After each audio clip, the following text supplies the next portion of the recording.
అందరికీ నమస్తే అండి. నా పేరు అనిల్ కేత. జనగలం ప్రేక్షకులకు స్వాగతం. ఆంధ్రప్రదేశ్ రాష్ట్రంలో మెడికల్ వైద్య కళాశాలలకు సంబంధించి ఒక అంశం గడిచిన కొద్ది రోజులుగా రాజకీయంగా రచ్చ చేస్తోంది. జగన్మోహన్ రెడ్డి గారు పీపీపీ విధానాన్ని ప్రైవేటైజేషన్ అని చెప్తున్నారు. చంద్రబాబు నాయుడు గారు ఆ రోజు జగన్మోహన్ రెడ్డి గారు ఉన్నప్పుడు కేంద్రం మంజూరు చేసిన వైద్య కళాశాలలు ప్రస్తుతం అసంపూర్ణంగా మిగిలిపోయాయి కాబట్టి వాటిని వేగవంతంగా పూర్తి చేయాలంటే ఖచ్చితంగా పీపీపీ విధానంలో వెళ్లాల్సిన అవసరం ఉంది. దాని ద్వారా వైద్య విద్యార్థులకు కూడా మేలు జరుగుతుంది. వీటిని ఎంత వేగంగా మనం పూర్తి చేయగలిగితే అంత త్వరగా విద్యార్థులకు దాని ద్వారా ప్రయోజనం చేకూరుతుందనే అభిప్రాయాన్ని ఆయన ఎక్స్ప్రెస్ చేస్తున్నారు. ఇక్కడ సీట్స్కి సంబంధించిన అంశాన్ని ఒక్కసారి మనం గమనించినట్లయితే ఇక్కడ పీపీపీ మోడల్లో ఆల్ ఇండియా కోటా ఉండదు కాబట్టి ప్రతి 100లో 50 సీట్లు ప్రభుత్వ కోటాలో వస్తాయి. వైద్య విద్యార్థులకు ఉచితంగా అవకాశం లభిస్తుంది అంటున్నారు. మరోవైపు జగన్మోహన్ రెడ్డి గారు ఆ రోజు ప్రపోజ్ చేసిన కోటాను మనం గమనించినట్లయితే ప్రతి 100లో కేవలం 42 సీట్లు మాత్రమే ఉచితంగా విద్యార్థులకు లభ్యమయ్యే అవకాశం ఉంటుంది.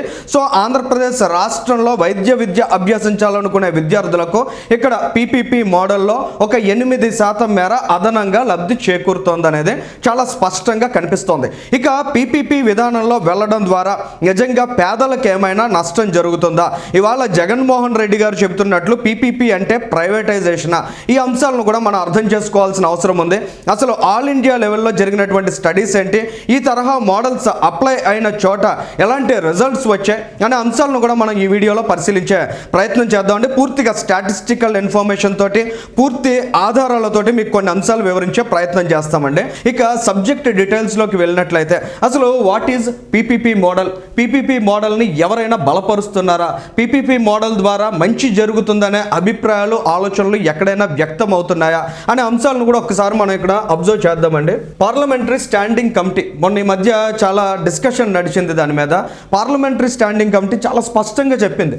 2 పాయింట్స్ మీరు ఇక్కడ చూస్తున్నారు కదా, 2 పాయింట్స్లో అంటే వాళ్ళ ఎంటైర్ డాక్యుమెంట్లో 2 చోట్ల ఈ పాయింట్స్ని మెన్షన్ చేసింది. సేమ్ పాయింట్ ఇక్కడ పీపీపీకి సంబంధించి అసలు పార్లమెంటరీ స్టాండింగ్ కమిటీ ఏం చెప్పిందంటే suggestive options that can be explored are running the medical college and hospital on a PPP model giving tax benefits to the company or group etcetera అని చెప్పారు.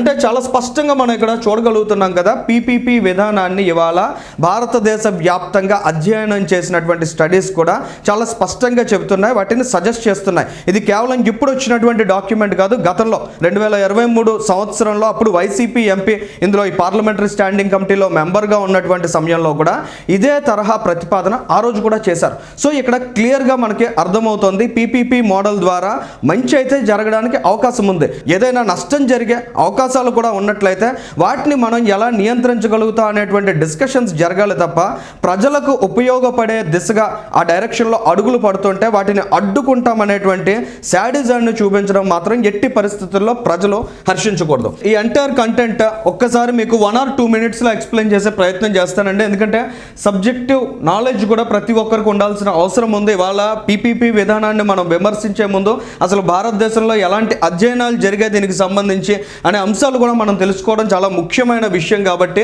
2011, 2012 సంవత్సరాల మధ్య దక్షిణ భారతదేశానికి సంబంధించి 2 ఆసుపత్రుల్లో జరిగినటువంటి స్టడీ అండి ఇది.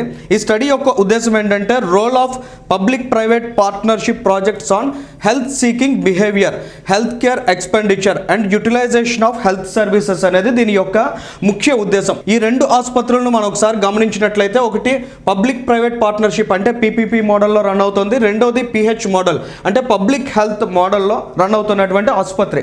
ఈ 2 ఆసుపత్రులకు సంబంధించి ఏడాది కాలం పాటు అక్కడికి వచ్చే రోగులందరి దగ్గర నుంచి కూడా ఫీడ్బ్యాక్ తీసుకున్నారు. తీసుకున్న తర్వాత వచ్చినటువంటి రెస్పాన్స్ ఒకసారి మనం గమనించినట్లయితే perceived quality of hospital care as evidence by the satisfaction and perception ratings of responders was better in PPP model hospital. ఇక్కడ చాలా స్పష్టంగా వాళ్ళు మెన్షన్ చేశారు. పీపీపీ మోడల్లో రన్ అవుతున్నటువంటి ఆసుపత్రిలో చాలా సంతృప్తిని వ్యక్తం చేశారు అక్కడికి వచ్చినటువంటి రోగులంతా అనే అంశాన్ని మనం ఇక్కడ చూడగలుగుతున్నాం. ఈ సంతృప్తి శాతం కూడా ఒకసారి గమనించినట్లయితే ఆ డాక్యుమెంట్ను కూడా కింద కామెంట్ సెక్షన్లో లింక్ పోస్ట్ చేస్తున్నామండి. ఆ డాక్యుమెంట్లో చాలా స్పెసిఫిక్ స్పెసిఫిక్గా చెప్పారు. 90% ప్లస్ పేషెంట్స్ సాటిస్ఫాక్షన్గా ఉన్నామని చెప్పగలిగారు. ఇది ఎందుకు సాధ్యమైంది? నిజంగా పీపీపీ మోడల్ అంటే ప్రైవేటైజేషన్ అనుకోవాల్సినటువంటి అవసరం లేదు. ఈ మొత్తం కంటెంట్ అసలు ఎవరు ఫండింగ్ చేశారు? ఎందుకంటే ఇదొక క్వశ్చన్ ఉంటుంది. నిజంగా ఏదైనా ప్రైవేట్ ఏజెన్సీ ఫండింగ్ చేసి ఈ రకమైనటువంటి మాటలు చెప్పించారా అనేటువంటి ఆలోచన కూడా ఉంటుంది.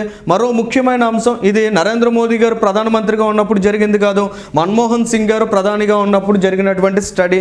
అసలు దీనికి ఎవరు ఫండింగ్ చేశారనేది కూడా మనం గమనించినట్లయితే Indian council for medical research ICMR fund చేసినటువంటి రిపోర్ట్ అండి ఇది.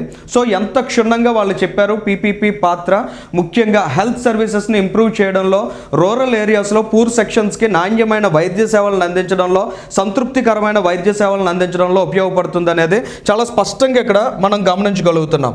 మరొక డాక్యుమెంట్ కూడా మనం ఒక్కసారి అబ్జర్వ్ చేద్దామండి. నరేంద్ర మోడీ గారు గుజరాత్ చీఫ్ మినిస్టర్గా ఉన్నటువంటి రోజుల్లో ఒక స్టడీ జరిగిందండి. అందులో కంటెక్స్ట్ ఒకసారి చూసినట్లయితే అసలు ప్రైవేట్ ఆసుపత్రులకు వెళుతున్న వారిలో పేదలు ఉన్నారా, పేదలు ఉన్నట్లయితే వాళ్ళు ఎలాంటి సిచ్యువేషన్స్లో వెళ్తున్నారు, ఎందుకని అక్కడికి వెళ్తున్నారు అనేటువంటి అధ్యయనం. దానికి సంబంధించినటువంటి ఇన్పుట్స్ ఇక్కడ మనం గమనించినట్లయితే those using private facilities were more likely to report selling land or other assets as the primary source of coping particularly in rural areas. అంటే వాళ్ళు ప్రైవేటు వైద్య సేవలను పొందడానికి వాళ్ళ ఆస్తుల్ని అమ్ముకుని అక్కడికి వెళ్తున్నారు. ఎందుకు వెళ్తున్నారు అనేది కూడా మీరు అక్కడ గమనించినట్లయితే poor individuals who used private facilities cited as reasons their closer proximity and higher perceived quality of care. Quality of care అనేది ప్రైవేట్ సెక్టార్లో, ప్రైవేట్ హాస్పిటల్స్లో ఎక్కువగా ఉండడం కారణంగా నిరుపేదలైన వారు కూడా తమకు ఉన్నటువంటి కాస్తో కోస్తో భూమిని కూడా అమ్ముకొని అక్కడ వైద్య సేవలు పొందుతున్నారనేది ఆ రిపోర్ట్లో మెన్షన్ చేశారు. మరి ఆ రోజు చీఫ్ మినిస్టర్గా చాలా సక్సెసివ్గా నరేంద్ర మోడీ గారు ముందుకు వెళ్ళారనే కదా మనకి ప్రధానమంత్రి అయ్యారు. మరి నరేంద్ర మోదీ గారి సొంత రాష్ట్రంలో ఉన్నటువంటి సిచ్యువేషన్ కూడా మనం గమనించినట్లయితే out of the box thinking అనేది ఖచ్చితంగా ఇక్కడ అవసరం అనిపిస్తుందండి. ఇవాళ పేద ప్రజలకు నాణ్యమైన వైద్య సేవలు అందాలంటే ఖచ్చితంగా ప్రభుత్వం ఆ డైరెక్షన్లో అడుగులు వేయాలి తప్ప వాళ్ళని కేవలం ఓట్ బ్యాంక్గా చూడడం, వారికి మేము ఏదో చేసాం, మా ద్వారా ఏదో మేలు జరిగింది, మా ద్వారా ఏదో ప్రయోజనం జరిగింది, సో వాళ్ళు మాకు ఓటు వేసే విధంగా ఉండాలనేటువంటి సంకుచితమైన మైండ్ సెట్తో జగన్మోహన్ రెడ్డి ఆలోచిస్తున్నారు. కానీ చంద్రబాబు నాయుడు గారు విశాలమైన ఆలోచనలు చేస్తున్నారు. ఎందుకంటే గతంలో రాజశేఖర రెడ్డి గారు రాజీవ్ గృహ కల్పని కొన్ని ఇల్లు కట్టించారు. చాలా చిన్న చిన్న ఇల్లు డిక్కిల్లో ఉండేవి. అక్కడ స్లమ్స్ ఎక్కువ క్రియేట్ అయ్యేవి. అక్కడ పూర్తిగా చూసినట్లయితే పవర్టీ లెవెల్లో పీపుల్ ఆగిపోయేటువంటి సందర్భాలు ఉండేవి. కానీ చంద్రబాబు నాయుడు గారు వచ్చిన తర్వాత ఆలోచనని మరో డైరెక్షన్లో తీసుకెళ్లారు. టిడ్కో హౌసెస్ అన్నారు, విశాలమైన ఇల్లులు కల్పించారు. విశాలమైన ఆలోచనలు ఉంటే ఆ సెక్షన్స్ కూడా రేపటి రోజున బాగుపడడానికి అవకాశం ఉంటుందనేటువంటి సంకల్పం చేశారు. సో ఈ రకమైనటువంటి ఆలోచనలతో చంద్రబాబు నాయుడు గారు ముందుకు వెళ్తారు. ఓట్ బ్యాంక్ పాలిటిక్స్ చేయరు. ఇవాళ పీపీపీ మోడల్ ద్వారా ముఖ్యంగా పేద వర్గాలకు క్వాలిటీ హెల్త్ కేర్ అందాలి, కార్పొరేట్ స్టైల్లో ఉండేటువంటి హెల్త్ కేర్ అందాలని ఆయన భావిస్తున్నారు. జగన్మోహన్ రెడ్డి మాత్రం పూర్తిగా వీళ్ళందరినీ ఓట్ బ్యాంక్గా చూడాలి. జగన్మోహన్ రెడ్డి నుంచి నేరుగా వారి ఇళ్లకు మంచి జరిగిందనేటువంటి భావన కల్పించేటువంటి ఆలోచన చేస్తున్నారు. సో ఈ ఇద్దరి స్ట్రాటజీస్ మధ్య ఉన్నటువంటి డిఫరెన్స్ మనం అర్థం చేసుకున్నట్లయితే ఆంధ్రప్రదేశ్ స్టేట్ ప్రోగ్రెసివ్గా ముందుకు వెళ్ళాలా, ఆంధ్రప్రదేశ్ స్టేట్ డిస్ట్రక్షన్ దిశగా అడుగులు వేయాలా అనేది ప్రతి ఒక్కరికి అర్థమవుతుందండి. ఈ వీడియోకి సంబంధించి మీ అభిప్రాయాలను కూడా కామెంట్ చేయండి. Thank you.